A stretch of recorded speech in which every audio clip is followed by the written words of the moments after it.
Greetings, compatriots, and thank you for watching this edition of Meet the Candidates 2024. My name is Jonathan McLeese, and I'm a compatriot from Admiral Raphael Semmes Camp number 1321 out of Dearborn, Michigan. And I'm joined today by my co-host. Nice to meet y'all. Cousin Vinny, aka Vinny Balducci, from Private Meredith Pool, Camp 1505 in Hamilton, New Jersey. Thank you, Vinny. And for the next little while, we'll be chatting with Roy Hudson, a candidate running for councilman of the Army of Tennessee Department at the 2024 National Reunion of the Sons of Confederate Veterans in North Charleston, South Carolina, this upcoming July. Before we get started, let me deliver the following disclaimer. This program and the views or opinions that follow are not authorized or endorsed by the Sons of Confederate Veterans at the national level, its General Executive Council, any Army departments, divisions, brigades, camps, or any other subsidiary of the SCV.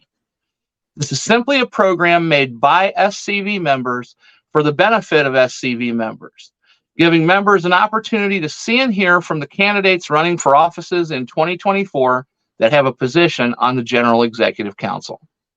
And now, without further delay, let's bring on our guest. Thank you for coming on today, Roy. How are you?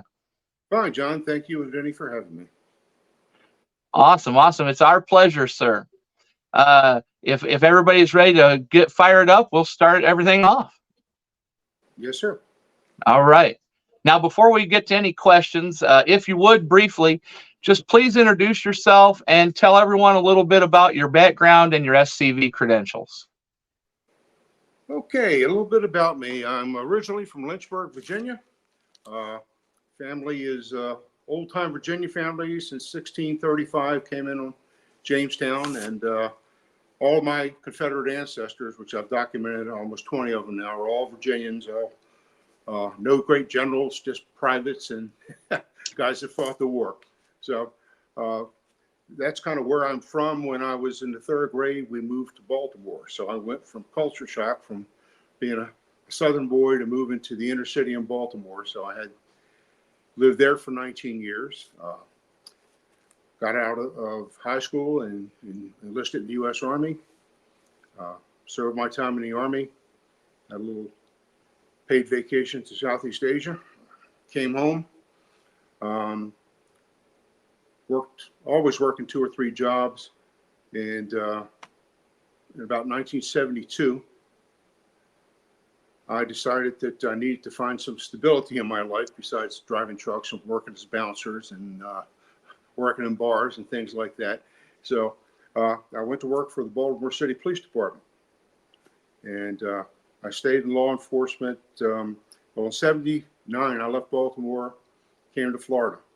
And I've been in Florida ever since 79. My last snow shovel time was 1979. So I got that over, moved to Florida, had several different careers here within the law enforcement community. I spent a total of 49 years in my career. I've done everything from sweep the floor to be the boss.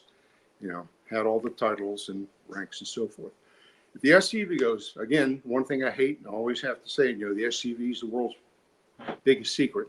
I didn't find out about even being a Virginian with great grandfathers who were soldiers and some that were in the UCV, and I did not know about the SCV. And so I read an article in the news, or actually it was in the Civil War Times magazine back in the very late 80s. And the guy who wrote the article said he was the commander of the Sons of Confederate Veterans Camp. I think it was in Petersburg, Virginia, the John Quincy Marr Camp. And what is this? So I wrote the guy a letter, because this before laptops and computers and so forth. And we corresponded. And he said, well, why don't you join the camp close to you? And I looked and there were none. So I joined the camp in Virginia, even though I lived in Florida. Finally, 2 years later, I started the Nathan Bedford Forest Camp 1595, founded it, held every position in it, was commander of it for 8 years. So basically, as far as the SCV goes, I've been a member of a few different camps, moved because of work, those type of things. But I've done every position at the camp level. I am currently lieutenant commander at the division level. I'm responsible for 10 camps in southeast Florida, from south of Miami up to almost Orlando. I've done that. I'm a sergeant in the Mechanized Cavalry for Southeast Florida, and I'm the Inspector-in-Chief for the National SCV on the General Staff of the Commander-in-Chief. And I also am a member of the J.J. Dickinson Camp, Camp 1387, and I am the first lieutenant commander there. I think I've touched it all. That is a huge, amazing range of experience. Military, law Absolutely. enforcement, SCV, founder. A lot of great points mentioned in there. I second that opinion about the being hard to find. A local SCV camp. I didn't even know about the one in Jersey, and we've been here since the 80s. It's one of the things I want to change if I possibly can, is the fact that we seem to be a secret, and we shouldn't be. We should be so proud that everybody knows who we are. That's right. Absolutely. Absolutely. Well, that's really awesome. And thank you for telling us about your time in the organization and your history, your background before that. So we're going to get started with our questions, and we're going to kick off with this one. In about 2 minutes, could you please sum up your candidacy and the purpose for running for your respective office? I'm at the time in my life where I can dedicate my entire being and soul to the SCV. I retired 2 years ago, and at that point, I had a discussion with my wife, and I told her the rest of my life, I'm giving everything I've got to the SCV. When you're working, 10, 12, 16 hours a day, so forth, you can do what you can do. But right now, this is my job. So I decided I wanted to do that. I had several people that I have respect for came to me and said, you ought to think about running for national office. So I looked at what was available. And the thing that attracted me so much about the councilman for the Army is you are the direct link. You are the representative to all the members of the Army.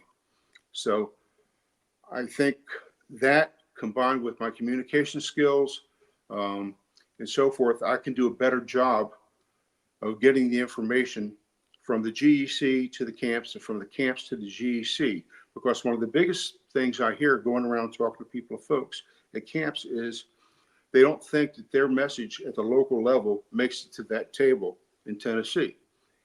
And that needs to change. If I get this position, everybody will have access to all my communication stuff, and I'll take care of making sure their voice is heard. Absolutely wonderful. And I like, that response to that. And just to kind of, piggyback on that first question, a lot of members, when they join the SCV, it's overwhelming. And a lot of them don't always know like what term means what this office means. Right. So the question that I'm going to ask is, could you please define the functions of the office that you're seeking to run for, and what qualifies you for that position? Absolutely. There are two basic functions of the councilman in the Army of Tennessee. The first one is you are the direct representative of the people in the Army, of the membership. The Army commander takes care of the administrative stuff, takes care of those type of things, but you are the representative to that table. Secondly, you have a seat at that table to help conduct the business of the SCV. Now, in my life, with my career and background, I have an extensive background in running operations. I was chief of police. I was a major in charge of a pretty good sized sheriff's office. I have supervised hundreds of people on a $55 million budget. I've been published in several national magazines. I've written training manuals across the country that are still in use. And I've trained people in 48 states. So I'm an educator also.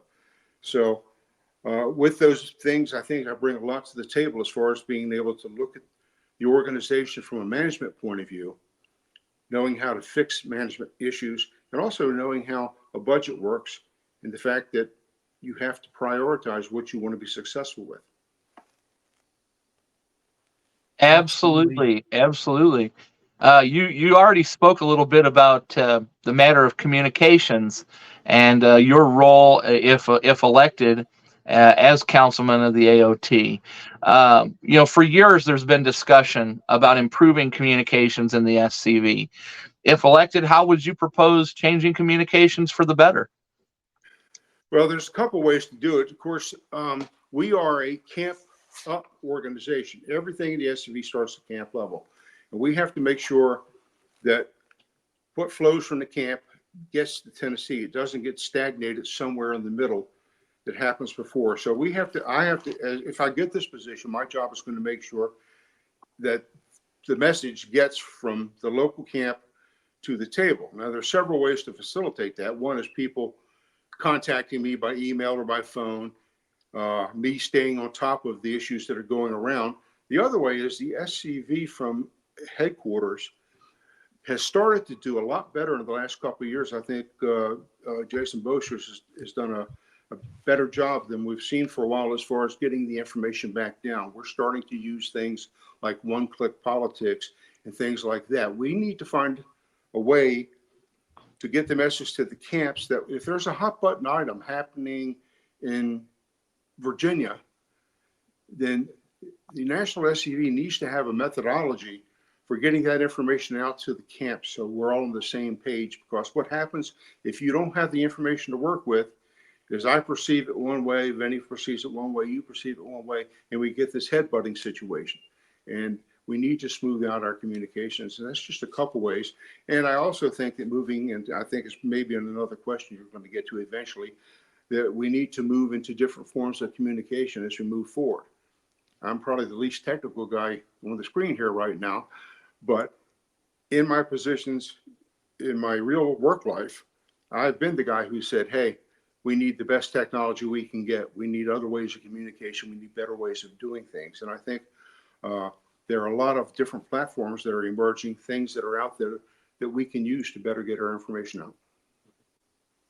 Absolutely true. And, communication, right? It's challenging because you have to communicate at the camp level, then the next step, and then the national. So it's a lot of like in-group communication.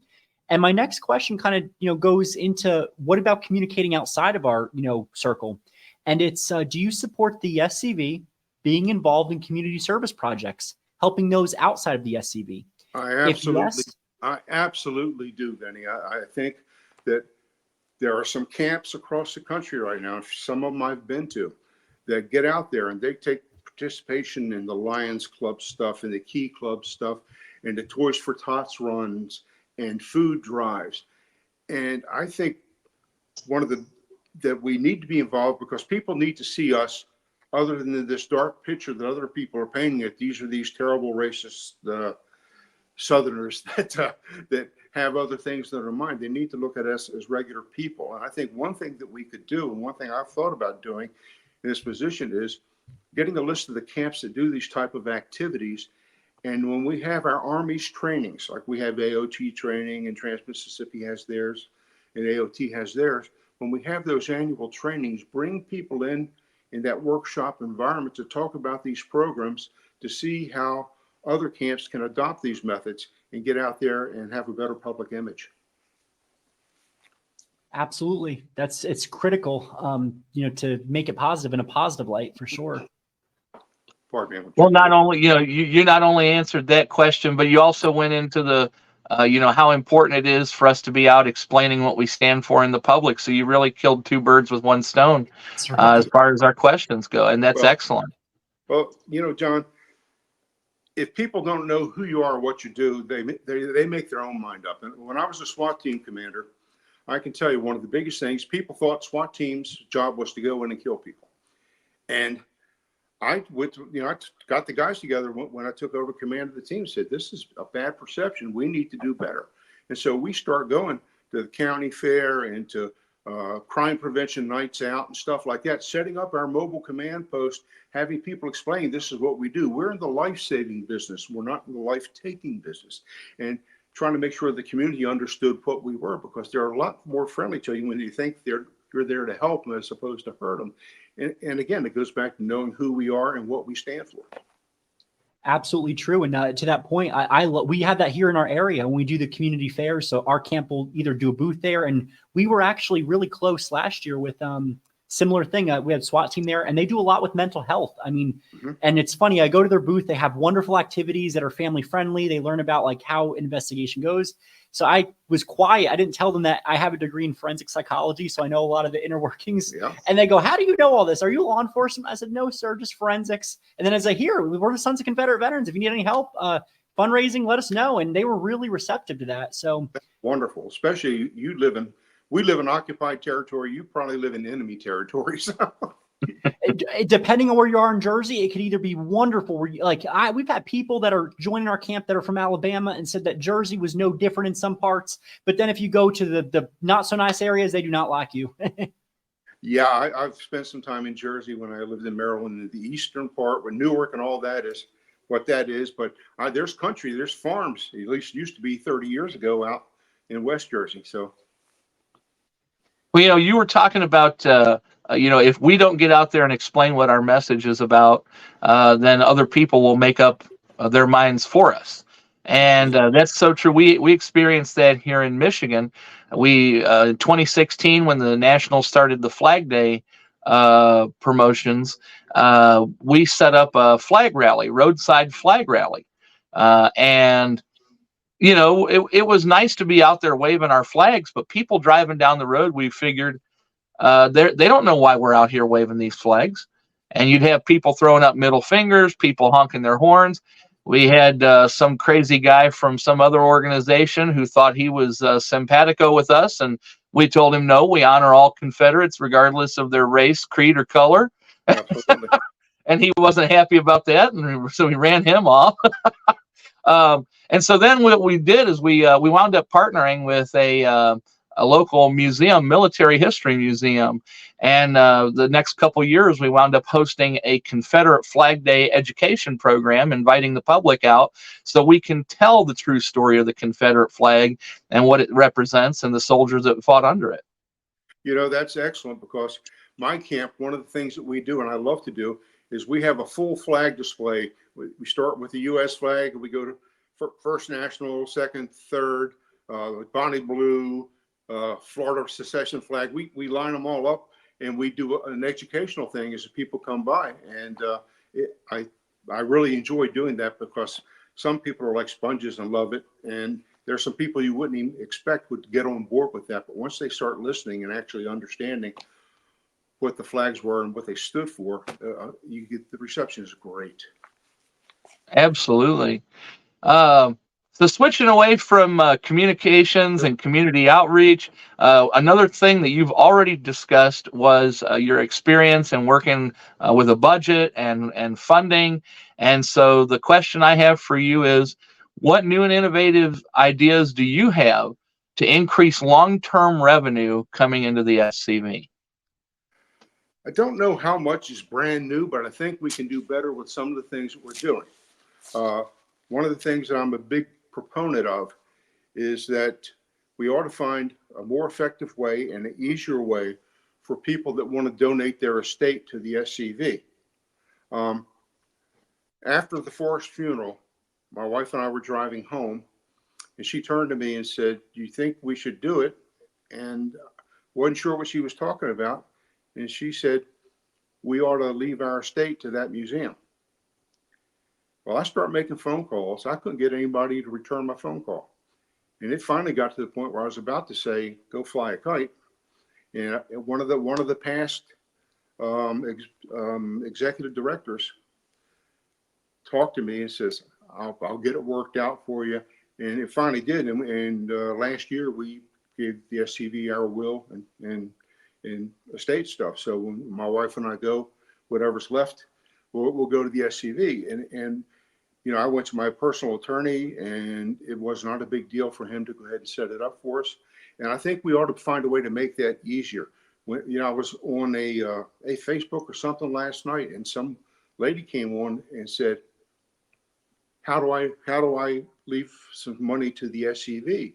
And I think Jason came on and says, message me and I'll tell you. But we ought to have it where it's pretty easy to go on and do it. And there ought to be somebody who immediately, when you have somebody who wants to give something to us, they ought to take care of it. Also, there are people that are well-heeled, that are financially well off, not just a retired cop or a retired nurse like me and my wife are, but there are some people that have serious money that belong to the SCV. And so they're famous. There's some country music stars. There are some people like that. And I really think that our fundraising folks should be in a position to go knock on their doors and say, we need help with this. And we know you're proud of your heritage. Would you consider whatever to help get us through the things that we need to get through? I mean, I'll talk about this at some point later about the museum and what we owe at this point. But I think there are ways that we can reach out to people that I don't think have been tapped. And again, I know I was just at the GEC meeting last week, and there's some stuff coming out, new ways to donate toward the museum and paying things down that they're going to be releasing pretty shortly. And I think it's some pretty cool ideas.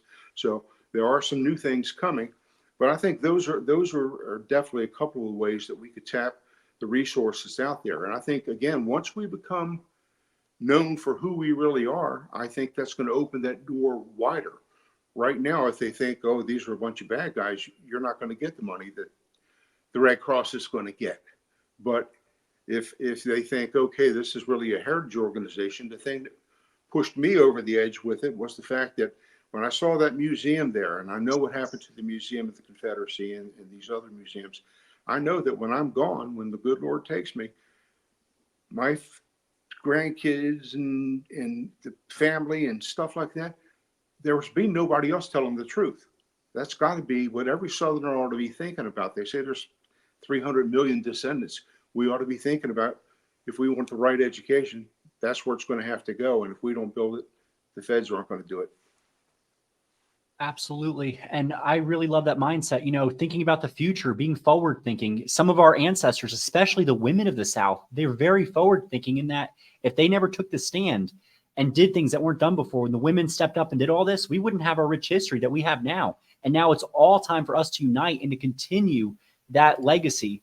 And to that question, to kind of piggyback off that point, there's a lot of people, millions, that might not even know they have a Confederate ancestor. So, an example, we've had people that were associate members. I look at their genealogy and I'll find one that either was hidden or unknown. We got quite a few that are New Jersey born because New Jersey acted like a Southern state, even though they were behind enemy lines. Right. So my next question is, what are your thoughts about the associate membership program at the camp level and Friends of the SCV program? I am so glad that you brought that one up. I am a huge supporter of Friends of the SCV. Now, I know that some camps have been using it as a holding tank till they can find ancestry, and that's fine. But I think we need to look a lot broader than just a holding tank. There are people out there who are on our side, but they don't have the ancestry.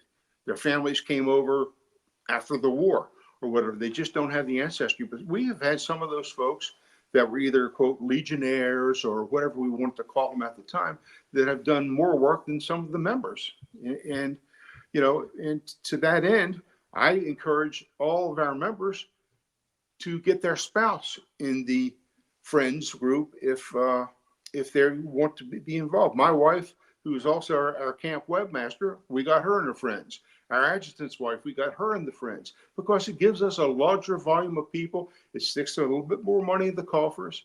And so I think having these support people, these people that love us, but maybe just don't have the ancestry, if you're with me, then I don't care what your ancestry is. I want you by my side. And I think we need a place for those folks. And I think this program, the whole idea about standardizing Friends across the SCV, I think is a wonderful idea. And I just think that we need all of camp commanders, everybody at every level ought to be driving this fact home when they have their meetings. Get out there. Hey, bring your family, bring your spouse in. If you have friends that think, hey, what you do is kind of cool, it's work. They get the Confederate Veteran magazine as part of their thing, which is my favorite magazine. I mean, it just has so many good articles and so forth in it, and it's a really well written document. But that's getting a magazine like that is an expensive proposition itself, so it's well worth the membership. And now that they're trying to centralize everything to headquarters, I think it's a wonderful idea. Absolutely true. you've really hit the nail on the head in a lot of areas, in regards to membership and community outreach and bringing in the folks that they may not have the ancestry, but they still are supporters. Now, I'm going to bring this back a little closer inside the organization with members, and ask the question, what is the number one thing that we can do to bring the membership together and prevent division? That's a multifaceted answer to that question, and I don't know if there is a correct answer, but I will tell you this: it all comes back to communication. If the membership knows what we're doing from the national level, and the national level is being fed the information from the camps, there's no room for this disjointed argument, that Vinny sees it one way and Roy sees it another way, because we're not being fed by John the correct information of what's happening. That is why this whole communication system I've talked about is so important. We need national to have a way, much like the one click politics, where a national thing comes up, and I'll use Arlington for an example. Now, one of my ancestors is buried right there at the foot of the Moses Ezekiel Monument. And he was one of Mosby's Rangers with the 43rd Virginia Cavalry. And he's buried there. And the SCV really stepped up, got part of the lawsuit. We had a lot of people, I was deposed on it because I had standing with a relative there. And we really got the communication out pretty good with that when it started. And that one-click politics and all that kind of stuff got it out quick. Well, we should be able to do that on a larger scale. When we have, like I say, something pops in New Jersey or in Michigan, whatever camp commander or whatever should have the conduit to get a hold of their Army councilman and have that taken right to the table. Except since GEC only really has 2 big meetings a year, one in March and one in October, there needs to be a way to run that to headquarters that they can kind of hit that on a blast email or something to make sure we're all dealing from the same page. But communication is a secret to success in almost everything. Shows like his and chat. Yeah. And I think, and the other thing is with the newer technology, I watch all the shows. I watch Monuments. I watch Chat. I watch Look Around Florida. I go to camp meetings all over the U.S. I go to them all over Florida. I want to get as much information as I can about what's going on. And if you're not dialed in, I have people, I don't want to watch that stuff on, the chat or Facebook or whatever. And I said, I had to be dragged and screamed into Facebook. I mean, I just, I didn't want any part of it. And our Florida Division Commander says, Roy, that's the way I communicate. So you need to be on there if you're going to be a lieutenant commander in the state. So I grudgingly went in there. But you know what? That's allowed me to look at these other shows, to watch some of the history chats that are on by the different historians that come on. This helps communication 1,000%. And I think that unless you dial into all of this, you're only getting half the information. Well said. And along those lines too, with communication comes teamwork. And I want to ask, how do you define effective teamwork within the SCV? Well, I'm kind of one of those guys that looks at effectiveness is by what we're able to accomplish. And if within the SCV, again, you have to go back to that darn communications, but if we communicate properly, we can get things done. If we don't, if we have all this infighting, which happens, and I realize, me and you may not be best friends, but we got to be able to work together regardless. And that's what you had to bring to the table. If you want to go have a beer with me, that's fine. But when it comes to our organization, we all need to be able to pitch in, jump in, and get stuff done. So as far as being effective, it's only going to happen with proper communication. It's only going to happen with people that are willing to jump in. Now, both of you are SCV members. You know that I don't care if your camp has 100 people in it or if it has 7 people in it. What percentage show up to do all the work? Okay. My camp's got 56 members. There's 6 of us that do almost everything. And the only thing you can do is, which I do at every meeting, I get up front and I say, here's where we are. We need help with this. We need help with that, to try to get it on. you're always going to have your hard chargers that are going to get out there and work, and those are the people who are going to have to push the rest of the camp to get off their butt and make things happen. And then maybe that's too colorful for the program, but it's true. I agree, 100%. I'm a big proponent of that. Get active, forward the colors, the real logo with battle flag. Get out there and do not be afraid of them. You know. Yeah, and you brought up something, Vinny, about forwarding the colors and not being afraid to be out there. We have people that I know that won't wear. I can't see if you got my logo on here or not, but they won't wear the logo, if you can see that, because they're afraid somebody will be offended. Well, your ignorance is not my problem. So Amen. I'm gonna wear it, and if you want to have a conversation, I'd love to talk to you about it. But so there are people that are afraid to forward the colors. But when you get a new member in the camps, the first thing you should do is find something they like to do, something they're good at, and put them on a committee, put them to work. If you want them to go out and clean headstones and polish monuments, that's great. If they want to work on the parades, we have a parade float and stuff. We want to do that, that's fine. If you want to be in the color guard, we'll get you involved. I mean, there's something for everybody, but you just have to take time to talk to the new person when they come in, and don't shun them because they're the new guy. Find out what their interest is and then build on it. Absolutely, absolutely. And just real quick to go back to what you were saying, Yeah. Vinny in New Jersey and I myself in the burbs of Detroit, we wear the battle flag out in public and our logo out in public. If you can do it in New Jersey and Michigan, surely to goodness you can do it anywhere in this country. Yes, you can. And you know, I went up to Indiana. I went up to the Indiana Division reunion. It's a little 1,250-mile drive from home to talk to them at their reunion this year. And I was going to myself, boy, these guys are so far up north. It's going to be.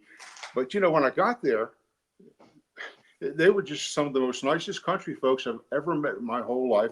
It's not what I was expecting with people that almost live in Canada. I mean, it was amazing. So a lot of people have misperceptions until they get out there and see what's happening. And those people up there do a wonderful job of forwarding the colors. Absolutely, absolutely. All right, so my next question, Roy, is going to be a little bit about yourself, actually. And you know, you've talked about your experience in so many different facets of life, in business, in the military, and law enforcement, and of course in the SCV. And I was wondering if you could tell me how you have solved a problem that you were faced with using your own initiative or out-of-the-box thinking. Well, when you get to this point, there's been a bunch, but one off the top of my head very quickly was there was several years where I was in charge of a task force, organized crime narcotics task force, and I had 5 counties and 14 agencies that worked within that 5-county area. And what we had several situations that came up where one agency was going into another agency's jurisdiction with a warrant appropriately, but they didn't know that they were going to be there. And we came one time where we had cops, undercover cops, pulling guns on other undercover cops and almost killed a couple undercover cops through that.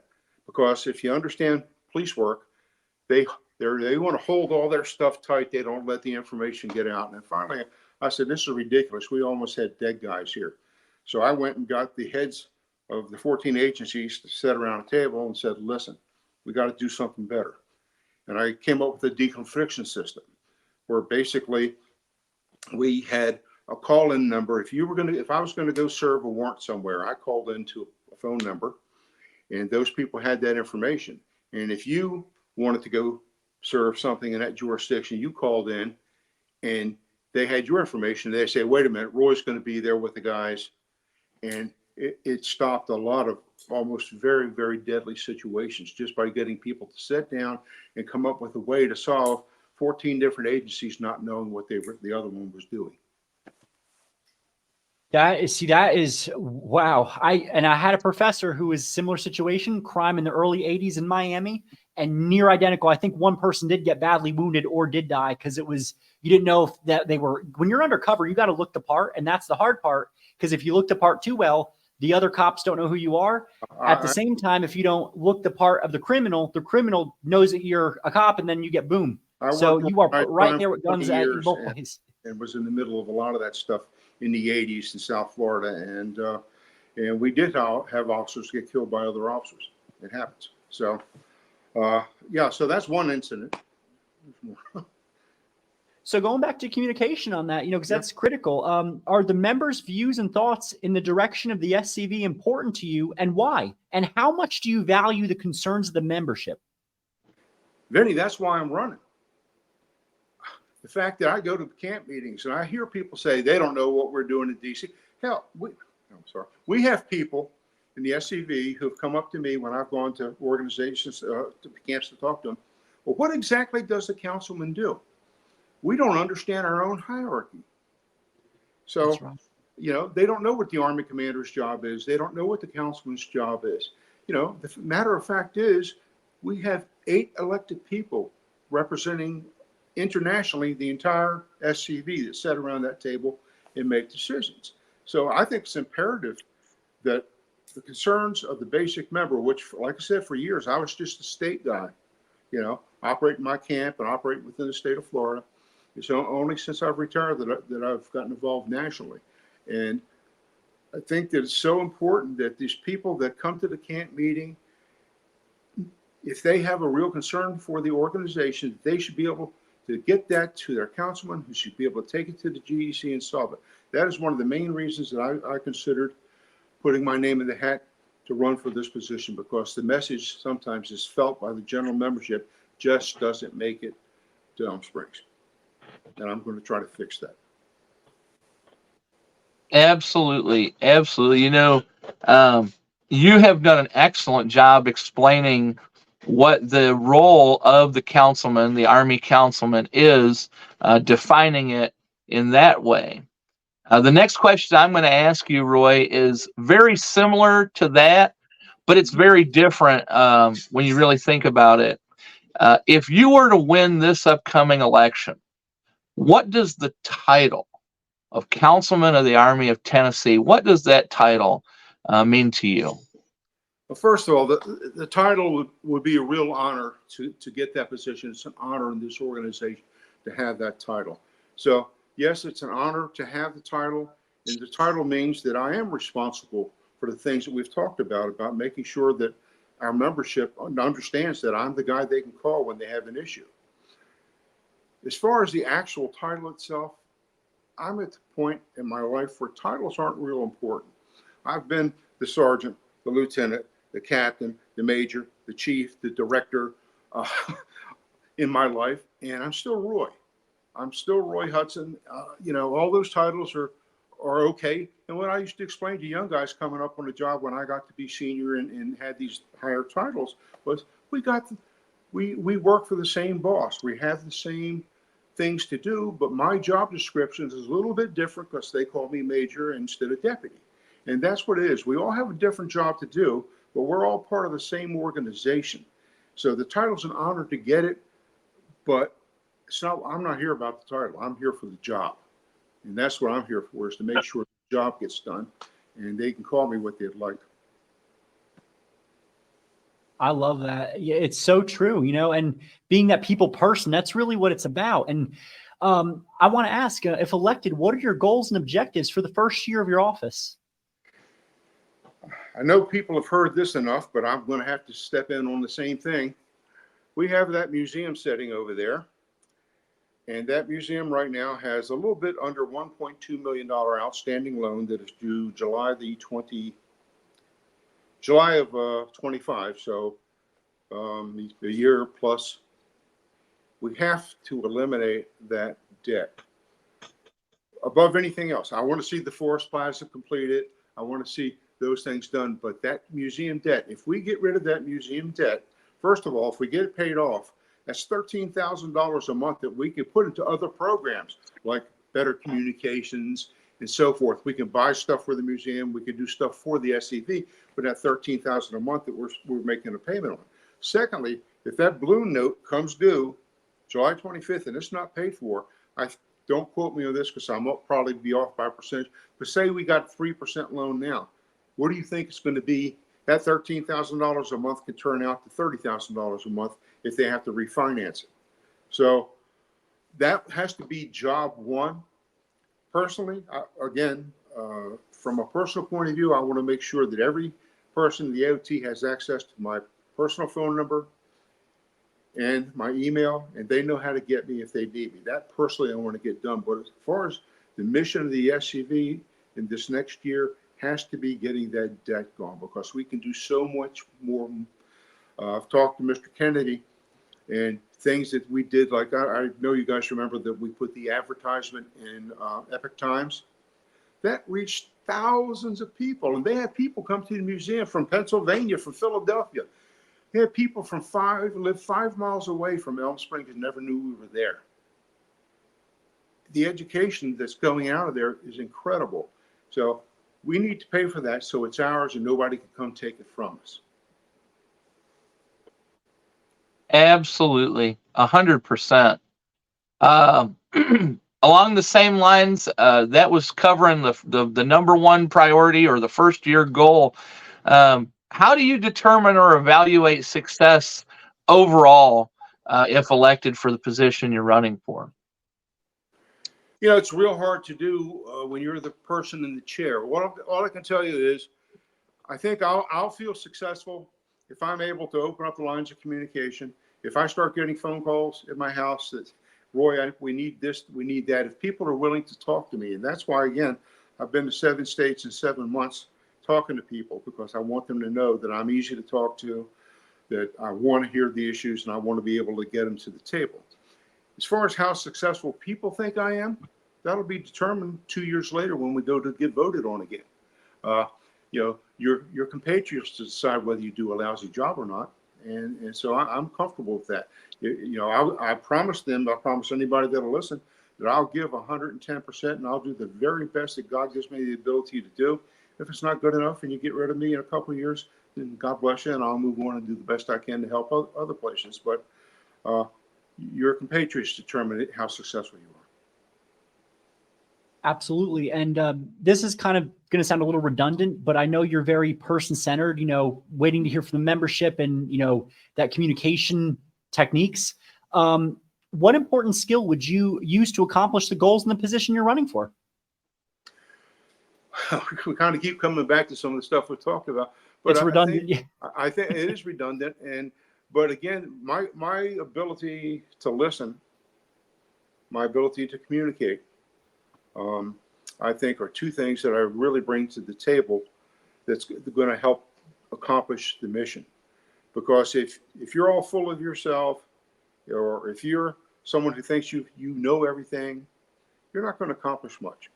I learn something every day. I've been in this organization 33 years, and I learn stuff from new guys that we bring in. I learn stuff every day from stuff. So you've got to leave yourself open to communicate with folks.